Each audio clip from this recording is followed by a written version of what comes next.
ಜೊತೆ ಸಮಾರಂಭದ ಜೊತೆ ಮಾತನಾಡ್ತಾ ಇದ್ದಾರೆ. ಬನ್ನಿ ಹಾಗಾದ್ರೆ ಏನು ಹೇಳ್ತಾ ಇದ್ದಾರೆ ಕೇಳೋಣ.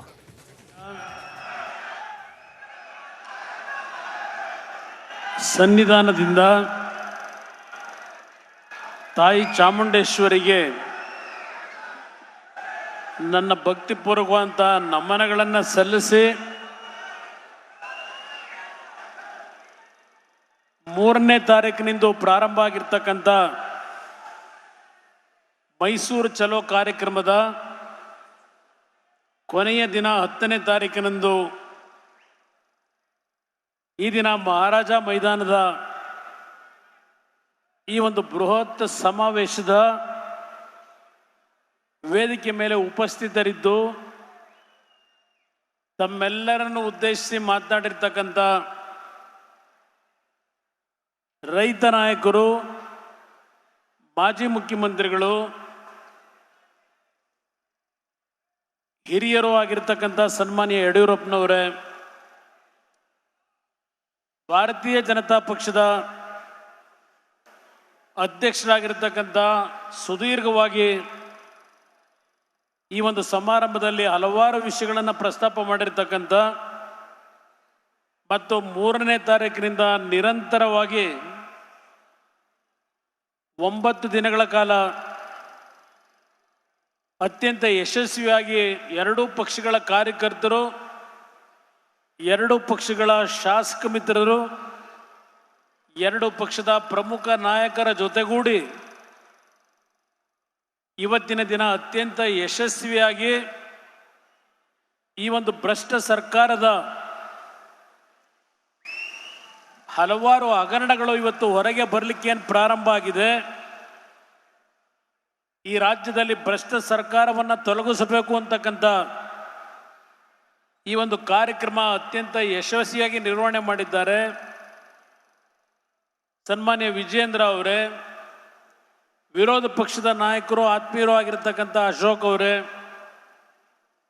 ರಾಜ್ಯದ ಮಾಜಿ ಮುಖ್ಯಮಂತ್ರಿಗಳಾಗಿರ್ತಕ್ಕಂಥ ನನ್ನ ಆತ್ಮೀಯ ಸ್ನೇಹಿತರು ಆಗಿರ್ತಕ್ಕಂಥ ಬಸವರಾಜ ಬೊಮ್ಮಾಯಿ ಅವರೇ, ಕೇಂದ್ರದ ಹಿರಿಯ ಸಚಿವರು, ಆತ್ಮೀಯರು ಆಗಿರ್ತಕ್ಕಂಥ ಪ್ರಹ್ಲಾದ್ ಜೋಶಿ ಅವರೇ, ಮತ್ತೊಬ್ಬ ಹಿರಿಯ ಮಾಜಿ ಸಚಿವರು, ಮಾಜಿ ಮುಖ್ಯಮಂತ್ರಿಗಳು ಆಗಿರ್ತಕ್ಕಂಥ ಸದಾನಂದ ಗೌಡ್ರೆ, GT ದೇವೇಗೌಡ್ರೆ, ಸಾರಾ ಮಹೇಶ್ ಅವರೇ, ಸುರೇಶ್ ಬಾಬು ಅವರೇ, ಯಾರು ಅನ್ಯತಾ ಭಾವಿಸಬೇಡಿ.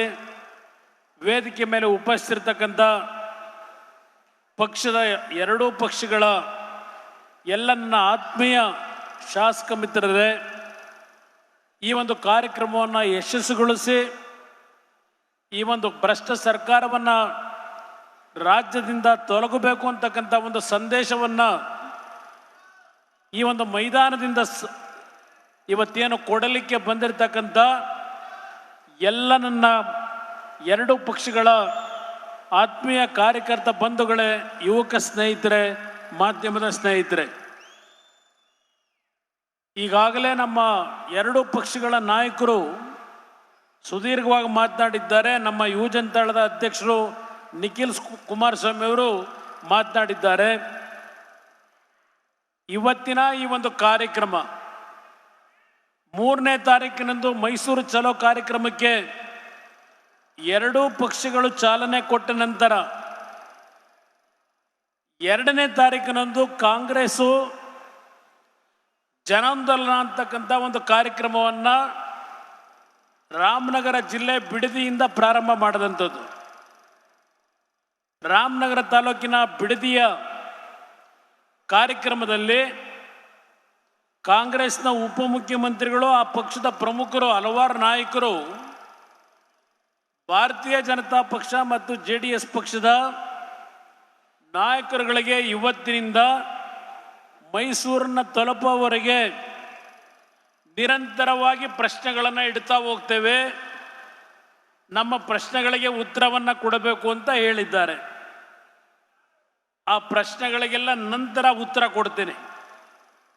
ಅದರ ಜೊತೆಯಲ್ಲಿ ಈ ಒಂದು ವೇದಿಕೆಯಲ್ಲಿ ನಿನ್ನೆಯ ದಿನ ನಾನು ಮತ್ತು ಹಿರಿಯರಾಗಿರ್ತಕ್ಕಂಥ ಯಡಿಯೂರಪ್ಪ ಅವರು ಸರ್ಕಾರವನ್ನು ಮಾಡಿರ್ತಕ್ಕಂಥದ್ದು ಈ ರಾಜ್ಯದಲ್ಲಿ ಒಂದು ಭಾಗ,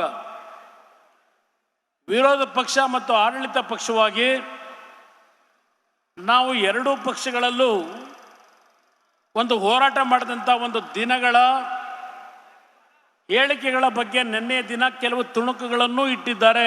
ವಿಡಿ ಮುಖಾಂತರ, VCR ಮುಖಾಂತರ, LED ಮುಖಾಂತರ. ಅದಕ್ಕೆ ನಾನು ಕೆಲವು ಸಮಜಾಯಿಸಿ ಕೊಡಬೇಕಾಗಿದೆ. ನಮ್ಮ ಮತ್ತು ಯಡಿಯೂರಪ್ಪನವರ ಸಂಘರ್ಷದಲ್ಲಿ ಕೆಲವು ಮಾತುಕತೆ ಏನಾಗಿದೆ, ಆ ಮಾತುಕತೆಗಳ ಬಗ್ಗೆ ನಿನ್ನೆ ದಿನ ಏನು ಈ ವೇದಿಕೆ ಮುಖಾಂತರ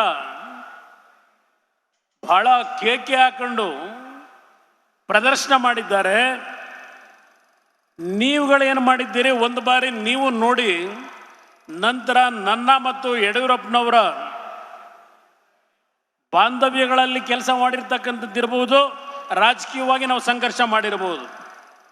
ಅದೆಲ್ಲದಕ್ಕೂ ಉತ್ತರವನ್ನು ಕೊಡ್ತಕ್ಕಂಥ ನೈತಿಕತೆಯನ್ನು ಯಡಿಯೂರಪ್ಪನವರು ನಾನು ಇಬ್ಬರು ಹೊಂದಿದ್ದೇವೆ. ಕದ್ದು ಹೋಗ್ತಕ್ಕಂಥ ಪ್ರಶ್ನೆ ಇಲ್ಲ. ಇದನ್ನು ಸ್ಪಷ್ಟವಾಗಿ ಹೇಳ್ತಾ ಇದ್ದೇನೆ. ಸ್ವಲ್ಪ ವಿಡಿಯೋ ಕಾಂಗ್ರೆಸ್ ಮಹಾನ್ ನಾಯಕರದ್ದು ಹಾಕಪ್ಪ, ಒಂದು ನಿಮಿಷ. ಸ್ವಲ್ಪ ನಮ್ಮ ಜನ ನೋಡಲಿ, ರಾಜ್ಯ ಜನ ನೋಡಲಿ.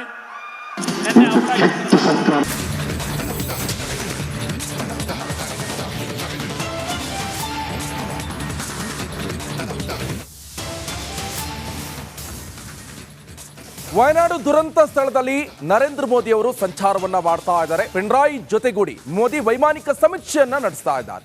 ಗುಡ್ಡ ಕುಸಿತ ಸ್ಥಳಕ್ಕೂ ಕೂಡ ಭೇಟಿಯನ್ನ ನೀಡಿದ್ದಾರೆ ಮಾಹಿತಿಯವರು. ಸೊ ಈ ಬಗ್ಗೆ ಮಾಹಿತಿಯನ್ನು ಕೂಡ ಸಂಗ್ರಹ ಮಾಡಿದ್ದಾರೆ. ಸಂತ್ರಸ್ತರ ರಕ್ಷಣೆ ಇರ್ಬೋದು, ಮುಂದೆ ಯಾವ ರೀತಿಯಾಗಿ ಕ್ರಮಗಳನ್ನು ತೆಗೆದುಕೊಳ್ಬೇಕು, ಎಲ್ಲದರ ಬಗ್ಗೆ NDRF ಅವರು ಅಧಿಕಾರಿಗಳೊಂದಿಗೆ ಒಂದು ಮಾಹಿತಿಯನ್ನ ಸಂಗ್ರಹಿಸಿದ್ದಾರೆ. ಸಂತ್ರಸ್ತರ ಜೊತೆ ಕೂಡ ಮಾತುಕತೆ ನಡೆಸುವಂತಹ ಸಾಧ್ಯತೆ ಇರುವಂಥದ್ದು. ಸಂತ್ರಸ್ತರ ಜೊತೆಯೂ ಕೂಡ ಪ್ರಧಾನಿ ನರೇಂದ್ರ ಮೋದಿ ಅವರು ಸಂವಾದವನ್ನ ನಡೆಸಲಿದ್ದಾರೆ. ಜೊತೆಗೆ ಸಾಕಷ್ಟು ಮಾಹಿತಿಗಳನ್ನು ಕೂಡ ಈಗಾಗಲೇ ಕಲೆ ಹಾಕಿದ್ದಾರೆ ನರೇಂದ್ರ ಮೋದಿ ಅವರು. ಅಲ್ಲಿ ಆದಂಥ ಸಾವು ನೋವು, ಜೊತೆಗೆ ಒಂದಿಷ್ಟು ಜನ ಇನ್ನೂ ಕೂಡ ನಾಪತ್ತೆಯಾಗಿದ್ದಾರೆ. ಸಂತ್ರಸ್ತರನ್ನ ಮಾತಾಡಿಸ್ತಾ ಇರುವಂಥ ದೃಶ್ಯವನ್ನು ಕೂಡ ನೀವು ಗಮನಿಸ್ತಾ ಇರ್ಬೋದು. ಈಗಾಗಲೇ ನಾವು ನೋಡ್ತಾ ಇದ್ವಿ, ಕೇರಳದಲ್ಲಿ ನಡೆದಿರುವಂಥ ಈ ಮಹಾ ದುರಂತಕ್ಕೆ 400ಕ್ಕೂ ಅಧಿಕ ಮಂದಿ ಸಾವನ್ನಪ್ಪಿದ್ರೆ, ಸಾಕಷ್ಟು ಜನ ಇನ್ನೂ ಕೂಡ ಸಿಕ್ಕಲಿಲ್ಲ. ಸೈನಿಕರು ಕೂಡ ಒದ್ದಾಡ್ತಾ ಇದ್ದಾರೆ, ಸಾಕಷ್ಟು ಜನರನ್ನ ಶೋಧ ಕಾರ್ಯ ನಡೆಸ್ತಾ ಇದ್ದಾರೆ. ಅಲ್ಲಿ ಮಣ್ಣಡಿ ಸಿಕ್ಕಿರುವಂಥ ಮೃತದೇಹಗಳನ್ನು ಕೂಡ ನಾವು ನೋಡ್ತಾ ಇರ್ಬೋದು. ಒಂಥರ ಈ ಕೇರಳದಲ್ಲಿ ವಯನಾಡು ಯಾವ ರೀತಿ ಆಗಿಬಿಟ್ಟಿದೆ ಅಂತ ಹೇಳಿದ್ರೆ, ಸ್ಮಶಾನ ಪರಿಸ್ಥಿತಿ ನಿರ್ಮಾಣ ಆಗಿದೆ. ಕಂಪ್ಲೀಟ್ ಆಗಿ ಆ ಪ್ರದೇಶವೇ ಈ ಪ್ರವಾಹ ಪರಿಸ್ಥಿತಿಗೆ ಮುಳುಗಡೆ ಆಗ್ತಾ ಇರುವಂಥ ದೃಶ್ಯವನ್ನು ಕೂಡ ನಾವು ನೋಡಿದ್ವಿ. ಯಾವ ರೀತಿಯಾಗಿ ಆಯಿತು ಅಂತ ಸಡನ್ಲಿ ಒಂದೇ ಸತಿ ಬಂದಂಥ ಈ ಒಂದು ನೀರು ಉಕ್ಕಿ ಹರಿದ ಪರಿಣಾಮ ಭೂಕುಸಿತ ಉಂಟಾಗಿ ಸಾವು ನೋವು ಜೊತೆಗೆ ಸ್ಮಶಾನದ ವಾತಾವರಣ ಕೂಡ ನಿರ್ಮಾಣ ಆಯಿತು. ಜೊತೆಗೆ NDRF ಸಿಬ್ಬಂದಿ ಇರ್ಬೋದು, SDRF ಸಿಬ್ಬಂದಿ ಇರ್ಬೋದು, ಅಲ್ಲಿನ ಸ್ಥಳೀಯ ನಾಗರಿಕರಿರ್ಬೋದು, ಎಲ್ಲರೂ ಕೂಡ ಅಲ್ಲಿ ಸತತ ಕಾರ್ಯಾಚರಣೆಯನ್ನು ನಡೆಸಿದ್ದಾರೆ. ಆದರೆ ಇವತ್ತು ನರೇಂದ್ರ ಮೋದಿ ಅವರು ಭೇಟಿಯನ್ನು ಕೊಟ್ಟು ವಯನಾಡಿಗೆ, ಅಲ್ಲಿ ದುರಂತ ನಡೆದಿರುವಂಥ ಸ್ಥಳದ ಸಂತ್ರಸ್ತರ ಜೊತೆ ಮಾತನಾಡಿದ್ದಾರೆ. ಜೊತೆಗೆ NDRF ಸಿಬ್ಬಂದಿಯವರ ಜೊತೆ ಮಾತನಾಡಿ ಅಲ್ಲಿ ಏನೇನು ಆಯಿತು ಎಲ್ಲ ಘಟನಾವಳಿಯ ಬಗ್ಗೆ ಮಾಹಿತಿಯನ್ನು ಸಂಗ್ರಹ ಮಾಡಿದ್ದಾರೆ. ಅಲ್ಲಿ ಮುಖ್ಯಮಂತ್ರಿ ಪಿಣರಾಯಿ ವಿಜಯನ್ ಕೂಡ ಇದ್ದಾರೆ. ಅಲ್ಲಿ ಪಿಣರಾಯಿ ವಿಜಯನ್ ಅವರ ಹತ್ರ ಕೂಡ ಮಾತನಾಡಿದ್ದಾರೆ. ಅವರು ಹೇಳ್ತಾ ಇರುವಂಥದ್ದು, ಮುಖ್ಯಮಂತ್ರಿ ಅವರು ನಮಗೆ 2,000 ಕೋಟಿ ರೂಪಾಯಿ ಸ್ಯಾಂಕ್ಷನ್ ಮಾಡಿಸಿ ಅಂತ ಹೇಳ್ತಾ ಇದ್ದಾರೆ. ಸೊ ಇದು ರಾಷ್ಟ್ರೀಯ ವಿಪತ್ತು ಅಂತ ಘೋಷಣೆ ಮಾಡಿ ಅನ್ನುವಂಥದ್ದು ಕೂಡ ಹೇಳ್ತಾ ಇದ್ದಾರೆ ಕೇರಳದ ಮುಖ್ಯಮಂತ್ರಿ ಪಿಣರಾಯಿ ವಿಜಯನ್ ಅವರು.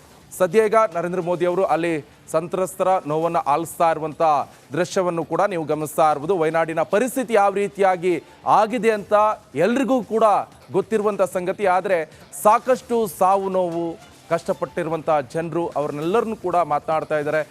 ವೈದ್ಯರನ್ನು ಕೂಡ ಮಾತನಾಡಿಸ್ತಾ ಇದ್ದಾರೆ. ಆ ಸಂದರ್ಭದಲ್ಲಿ ಸಾಕಷ್ಟು ಸಹಾಯವನ್ನು ಮಾಡಿರುವಂಥವರು ಯಾರಿದ್ದಾರೆ ಅವ್ರನ್ನು ಕೂಡ ಕರೆದು ಮಾತಾಡಿಸುವಂಥ ಕೆಲಸವನ್ನು ನರೇಂದ್ರ ಮೋದಿ ಅವರು ಮಾಡ್ತಾ ಇರುವಂಥ ದೃಶ್ಯವನ್ನು ಕೂಡ ನೀವು ಗಮನಿಸ್ತಾ ಇರ್ಬೋದು.